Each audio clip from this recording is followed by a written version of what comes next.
One TV news. ముందుగా బులెటిన్లో headlines చూద్దాం.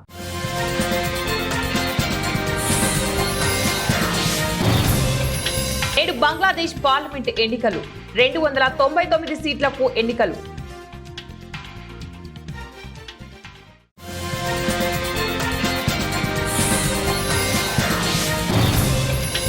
లోక్సభలో నిరసనల హోరు. సభ వాయిదా.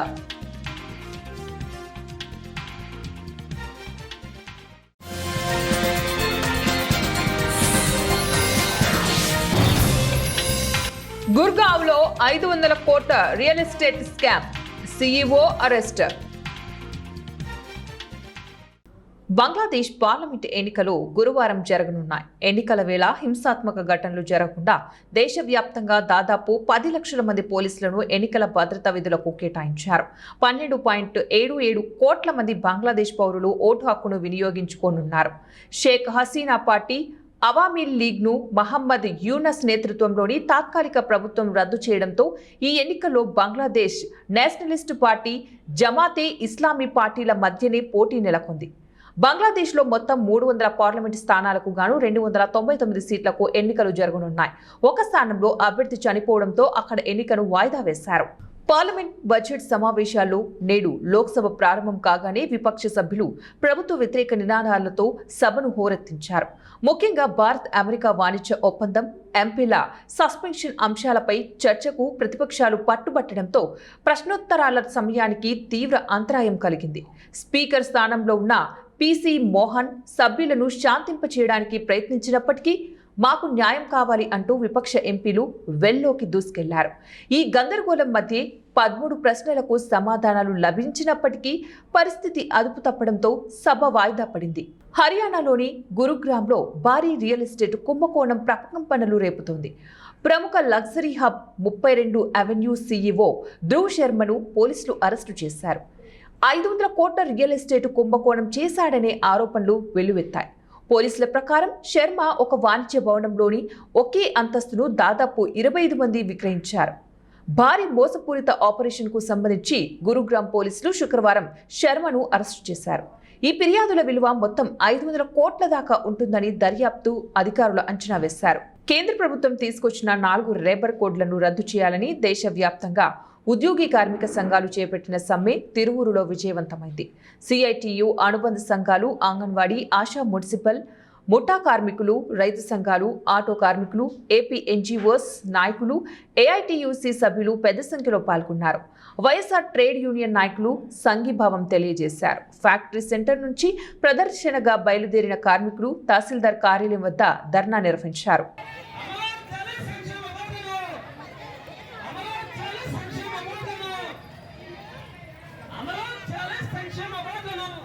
నాగర్ కర్నూలు జిల్లా మక్తల్లో 6వ వార్డు కౌన్సిలర్ అభ్యర్థి మహదేవప్ప కుటుంబాన్ని పరామర్శించకుండా అచ్చంపేటకు వస్తున్న మంత్రి వాకిటి శ్రీహరిని అడ్డుకుంటామని బీజేపీ నాయకులు హెచ్చరించారు. అంబేద్కర్ కూడలి వద్ద నిరసన తెలిపిన బీజేపీ కార్యకర్తలను పోలీసులు అదుపులోకి తీసుకున్నారు. మంత్రి వాకిటి శ్రీహరి సొంత నియోజకవర్గంలో 6వ వార్డు కౌన్సిలర్ మహదేవప్ప చనిపోయిన తర్వాత మృతదేహాన్ని కూడా పరామర్శించకపోవడం చాలా బాధాకరం. అచ్చంపేట రాష్ట్రీయ బీజేపీ నాయకుడు మాంగ్యా నాయక్ ప్రభుత్వాన్ని విమర్శించారు. చనిపోయిన మహదేవప్ప కుటుంబాన్ని అన్ని రకాలుగా ప్రభుత్వం ఆదుకోవాలని డిమాండ్ చేశారు. అది ఆత్మహత్య అంటారు కానీ ఆత్మహత్య కాదు. శ్రీహరి అనే మినిస్టర్ ఎవరైతే ఉన్నారో ఆయనకు మేము ఆత్మహత్య కాదు, ఆయన చంపడానికి కారణం ఆయన అని మేము ఆయనను హెచ్చరిస్తూ ఈరోజు నిన్న ఎలక్షన్లు ఉన్నాయి కాబట్టి మేము ఈ ధర్నాలు అది చేయలేకపోయినాము. సిగ్గు లేకుండా మళ్ళా ఇక్కడ అచ్చంపేటకు వచ్చి శ్రీహరి గారు ఎక్కడ ఉన్నా కానీ మేము అడ్డుకుంటాము. ఎందుకంటే ఆయన ప్రజాప్రతినిధి కావచ్చు. పోవడానికి కారణమైనటువంటి మంత్రి శ్రీహరి వారి యొక్క అనుచరులు ఈరోజు వారి యొక్క వేధింపులకు తట్టుకోలేక మరణించినటువంటి విషయము అందరూ కూడా తెలిసినటువంటి విషయమే. చనిపోయినటువంటి కుటుంబాన్ని పరామర్శించకుండా ఈరోజు అచ్చంపేట నియోజకవర్గాన్ని కోసం కార్యక్రమానికి విచ్చేసినటువంటి శ్రీహరి గారిని ఖచ్చితంగా అచ్చంపేట పట్టణ శాఖ ఆధ్వర్యంలో ఈ నియోజకవర్గం బీజేపీ పార్టీ ఆధ్వర్యంలో అడ్డుకోవడం ఖచ్చితంగా అడ్డుకుంటాం. ఖచ్చితంగా మీ యొక్క కుటుంబాన్ని సందర్శించాలి. వారికి మీరు క్షమాపణ చెప్పినంత వరకు కూడా ఈ యొక్క కార్యక్రమాన్ని ఉధృతం చేస్తామని చెప్పి ఎన్టీఆర్ జిల్లా సిపి ఆదేశాలతో డ్రగ్స్ పై దండయాత్ర కార్యక్రమాన్ని విజయవంతం చేయాలని మహిళా ఎంఎస్కేలతో సమావేశం తిరువూరు ఎస్ఐ శాతకర్ణి సమావేశం నిర్వహించారు.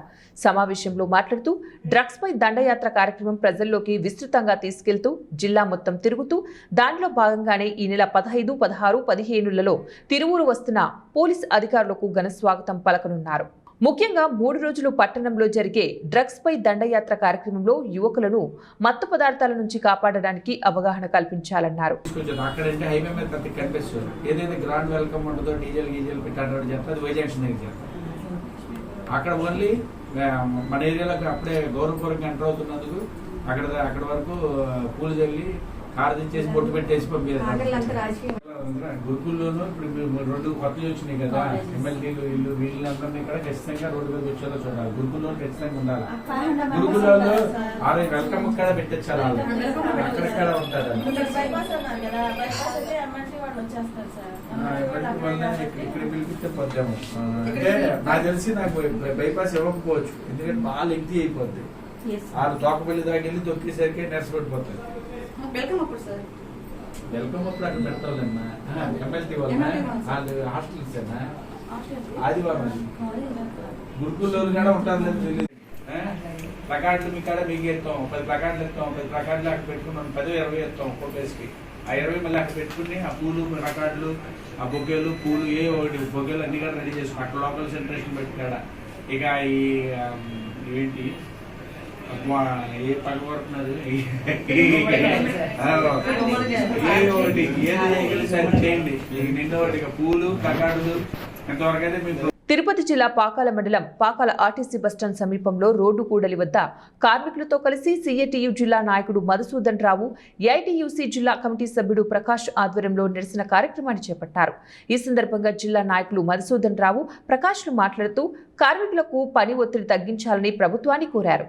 స్కీమ్ వర్కర్స్ కు పని గంటలు తగ్గించి పెరుగుతున్న నిత్యావసర వస్తువులకు అనుగుణంగా మధ్యాహ్న భోజన కార్మికులకు కనీస వేతనం 26,000 రూపాయలు ఇవ్వాలని ప్రభుత్వాన్ని డిమాండ్ చేశారు. పోరాడి సాధించుకున్న 8 గంటల పని సమయాన్ని 12 గంటలకు పెంచిందని, కార్మికుల పని గంటలు వెంటనే తగ్గించాలని ప్రభుత్వాన్ని డిమాండ్ చేశారు. కేంద్ర రాష్ట్ర ప్రభుత్వాలు ప్రజలకు, కార్మికులకు, ఉద్యోగులకు అనుకూలంగా వ్యవహరించాలని కోరారు. ఈ కార్యక్రమంలో ఆటో, అంగన్వాడీ కార్మికులు తదితరులు పాల్గొన్నారు.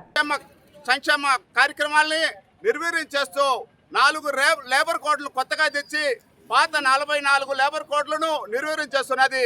దీనికి వ్యతిరేకంగా ఈరోజు సమ్మెలో పాల్గొనడం జరిగింది. అదేవిధంగా ప్రభుత్వ ఆస్తులన్నీ కూడా ప్రైవేటీకరణ చేస్తూ కార్మికులను అన్యాయం చేస్తుంది. అదేవిధంగా కనీస వేతనం ఈరోజు మధ్యాహ్న భోజన కార్మికులు, అంగన్వాడీ, అదేవిధంగా అనేక రకాలైన కనీస స్కీమ్ వర్కర్లు కూడా కనీస వేతనం లేకుండా 11,000, 7,000, 3,000 ఈ విధంగా ఇచ్చి వారి జీవితాలపై అనేక రకాలైన ఇబ్బందులు కల్పిస్తుంది. పక్క రాష్ట్రాల్లో 26,000 ఇచ్చేటువంటి పద్ధతిని మన రాష్ట్రంలో కూడా అమలు చేయాలని, అదేవిధంగా బిల్డింగ్ వర్కర్స్కి ఈరోజు సంక్షేమ బోర్డులో నిధులు దారి మళ్లించి కార్మికులకు పొట్టగొడుతుంది. కాబట్టి సంక్షేమ బోర్డుల నిధులని కార్మికులకి హక్కు కల్పించాలి. అదేవిధంగా రాష్ట్రంలో 46,000 క్లైమ్లు పెండింగ్లో ఉన్నాయి. వెంటనే ఆ క్లైమ్లు కూడా క్లియర్ చేయాలి. కార్మికులకు వెన్నుపోటు పొడిస్తే ఈరోజు దేశవ్యాప్త సమ్మెలో చూస్తారు, రాబోయే రోజుల్లో మీకు పురోగతి ఉండదు. కాబట్టి వెంటనే కార్మికులను కనికరించి వారి హక్కులను భారతదేశంలో కార్మిక వర్గం హక్కులు కోట్ల రూపాయలు తీసుకొచ్చింది కేంద్ర రాష్ట్ర ప్రభుత్వాలు. 29 చట్టాలుగా ఉన్నటువంటి 4 చట్టాలుగా 4 కోట్లుగా గుణించింది. దీనికి వ్యతిరేకించి ఈరోజు భారతదేశం మొత్తం ప్రజానీకం, కార్మిక వర్గం, రైతులు పెద్ద ఎత్తున పోరాటాలు చేస్తున్నారు. ఈరోజు అన్ని సంఘాల తరఫున పెద్ద ఎత్తున పోరాటాలు చేస్తున్నప్పటికీ కేంద్ర రాష్ట్ర ప్రభుత్వం దిగి రాకపోతే భవిష్యత్తులో జరిగే పోరాటాలకు ప్రభుత్వమే బాధ్యత వహించాల్సిన పరిస్థితి ఏర్పడుతుంది. అదేవిధంగా లేబర్ కోడ్లో 4 లేబర్ కోడ్లు వెంటనే రద్దు చేయాలి. పాత చట్టాలను అమలు చేయాలి. అదేవిధంగా కనీస వేతనం 26,000 ఇవ్వకుండా వాళ్ళ దగ్గర వెంటి చాకరీ చేస్తూ ఉంది. ఈరోజు మధ్యాహ్న కార్మికులకు 4 నెలలకు జీతాలు లేకపోతే వాళ్ళు పండుగ జరుపుకోకుండా బస్సులు పరిస్థితి ఏర్పడింది. అదేవిధంగా ఇంకా మధ్యాహ్న భోజనం తర్వాత అంగన్వాడీ, ఆశా, మధ్యాహ్న భోజనం మన బిల్డింగ్ వర్కర్లకు సమగ్ర చట్టం లేకుండా ఇబ్బందులు పాలు చేస్తూ ఉంది. అదేవిధంగా ఆటో కార్మికులకు వివిధ రకాల పనులు వేస్తూ ఇబ్బందులకు గురి చేస్తున్నారు. ఆ పనులంతా కూడా రద్దు చేసే పరిస్థితి అయింది. లేదా బిల్డింగ్ వర్కర్స్ సంబంధించి సమగ్ర చట్టం కల్పించాలని కొత్త ప్రభుత్వం ఇంతవరకు చేయలేదంటే ఎవరికి దాసోహం అవుతుందో ఈ పొద్దు ప్రతి ఒక్కరు గుర్తుపెట్టుకోవాల్సింది. తక్కువ జనాభా ఉన్న తక్కువ జనాభా ఉన్న ప్రజలు, ఎక్కువ జనాభా ఉన్న మన ప్రజానీకానికి అన్ని రకాల రైతులు కానీ అన్ని కూడా వాళ్ళకు భూస్వాములకు, ధనవంతులకు, కోటేశ్వరులకు ఇస్తుంది. కానీ పేద రైతులకు, కూలీలకు, కార్మిక వర్గాలకి కూడా ఇబ్బందులు బాగా చేస్తుంది. మొన్నటికి మొన్న మోసం చేసింది. 10,000 గవర్నమెంట్ అన్ని బిల్డింగు, తర్వాత ఆటో కార్మికులకు, తర్వాత అన్ని సంఘాలకు కూడా ఇస్తారని చెప్పింది, ఇవ్వలేదు. అదేవిధంగా 42 రోజులు శ్రమ చేస్తే మార్కాపురం జిల్లాలో మోటార్ సైకిల్ దొంగతనాలకు పాల్పడుతున్న ముఠాను పోలీసులు అరెస్టు చేశారు. రాయవరం సమీపంలో జరిగిన బైక్ చోరీ కేసు దర్యాప్తులో 3 నిందితులను అదుపులోకి తీసుకున్నారు. వారి వద్ద నుంచి సుమారు 4 లక్షల విలువైన 4 బైకులు స్వాధీనం చేసుకున్నారు. ఎస్పీ వి హర్షవర్ధన్ రాజు ఆదేశాల మేరకు డీఎస్పీ నాగరాజు పర్యవేక్షణలో సిఐ సుబ్బారావు నేతృత్వంలో పోలీసులు కోమటికుంట వద్ద వాహన తనిఖీల సమయంలో నిందితులను పట్టుకున్నారు. కేసు ఛేదనలో ప్రతిభ చూపిన పోలీసు అధికారులను ఎస్పీ అభినందించారు. మొహిద్దీన్ షా మీద సుమారు ఒక 4 కేసులు, పులి అంజిరెడ్డి మీద సుమారు ఒక 14 కేసులు ఉన్నాయి. వీళ్ళ పరిచయ నేపథ్యం, వీళ్ళు 3 కలిసి అరెస్ట్ అయ్యి జైల్లో ఉన్న సందర్భంలో వీళ్ళు 3 కలిసి స్నేహితులుగా ఏర్పడ్డారు. వీళ్ళు బయటకు వచ్చిన తర్వాత ఈ బైక్ అఫెన్స్ వీళ్ళు చెడు అలవాట్లుగా బానిసైపోయి ఏ విధంగా డబ్బులు సంపాదించాలనే దురుద్దేశంతో వినుకొండ, గుంటూరు, అదేవిధంగా మన రాయవరం దగ్గర ఇట్లా సుమారు ఒక 4 బైకుల్ని థెఫ్ట్ చేయడం జరిగింది. ఆ 4 బైకుల మీద రాయవరంలో తీసిన బైక్ మీద క్రైమ్ నెంబర్ 6గా కేసు నమోదు చేయడం జరిగింది. ఇంకో బైక్ మీద నగరంపాలి పోలీస్ స్టేషన్లో ఒక కేసు నమోదు చేయడం జరిగింది. మిగిలిన 2 బైకులు వినుకొండ, కొత్తపేటలో వాళ్ళు కూడా ఆ బైకులను ఐడెంటిఫై చేసి వాళ్ళకి చెప్పడం జరిగింది. వాళ్ళ మీద కూడా కేసులు నమోదు చేయడం జరుగుతుంది. ఎందుకంటే ముఖ్యంగా వీళ్ళు 4 కూడా గతంలో వీళ్ళు 3 గతంలో కూడా నేరాలు చేశారు.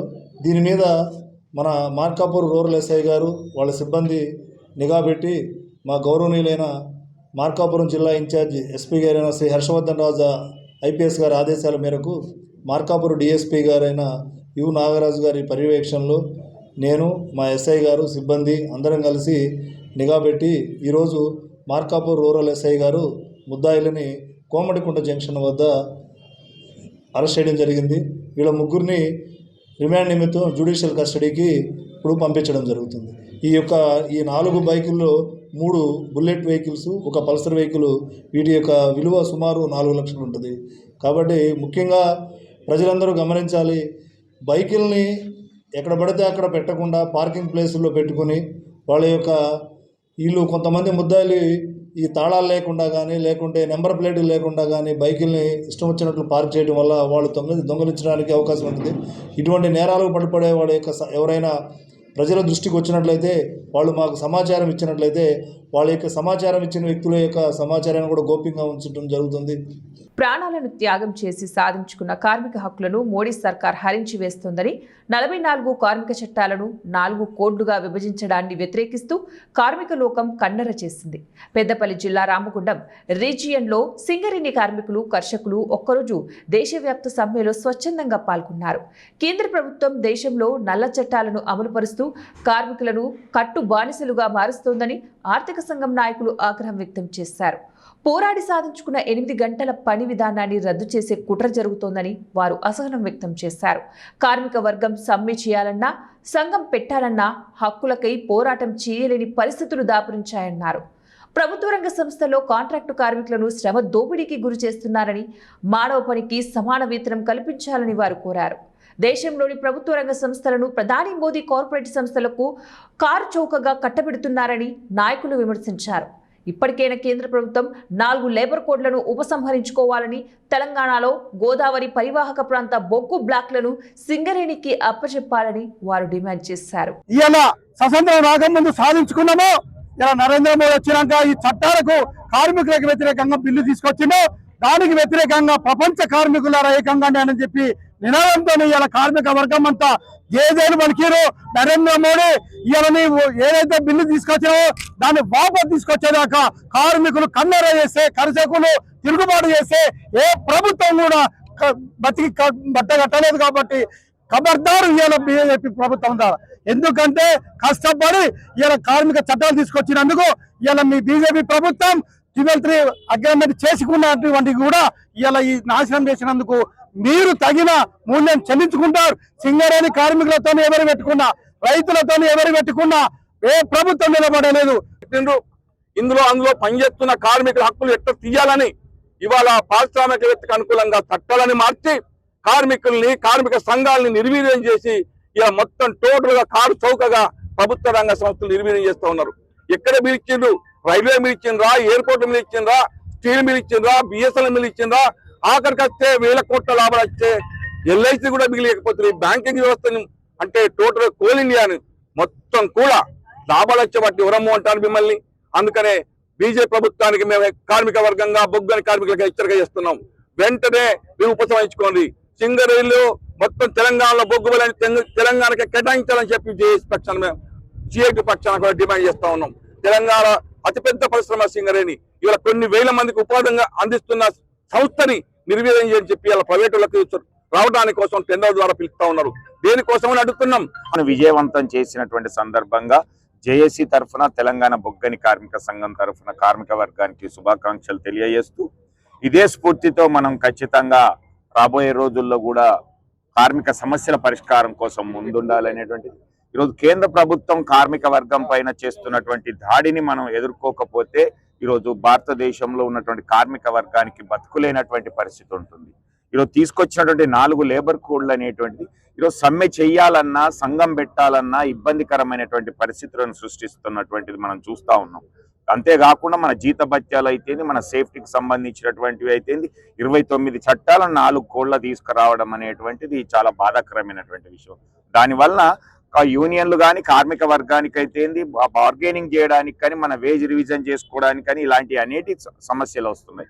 దీనికి తోడుగా ఈరోజు సింగరేణికి సంబంధించినటువంటి ఇష్యూ చూసినట్లయితే మనకు మైన్స్ అనేది అలొకేషన్ లేకపోవడం వలన ఈరోజు MMDR యాక్ట్ వలన యాక్షన్లోనే పాల్గొనాలనేటువంటి దాంట్లో ఇబ్బందిగా ఉన్నటువంటి ఆ క్లాజ్ను కూడా వెతివేసేయాలి. ప్రతి ఒక్క మైన్ ఏదైతే ఈ గోదావరి పరివాహక ప్రాంతంలో ఉన్నదో అవన్నీ కూడా సింగరేణికే ఇచ్చేటట్టుగా కేటాయించాలనేటువంటి ప్రధాన డిమాండ్తో ఈ ప్రైవేటీకరణ అయితేంది, బాకీలను వసూలు చేసుకోవడం అయితేంది, ఇవన్నీ ప్రధానమైనటువంటి డిమాండ్లతో ఈ రోజు జేఏసీగా బులెటిన్ ముగించే ముందు మరోసారి హెడ్లైన్స్.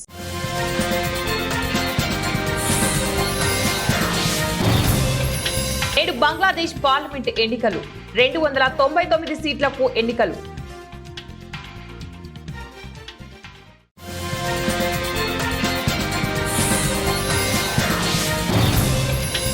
లోక్సభలో నిరసనల హోరు, సభ వాయిదా.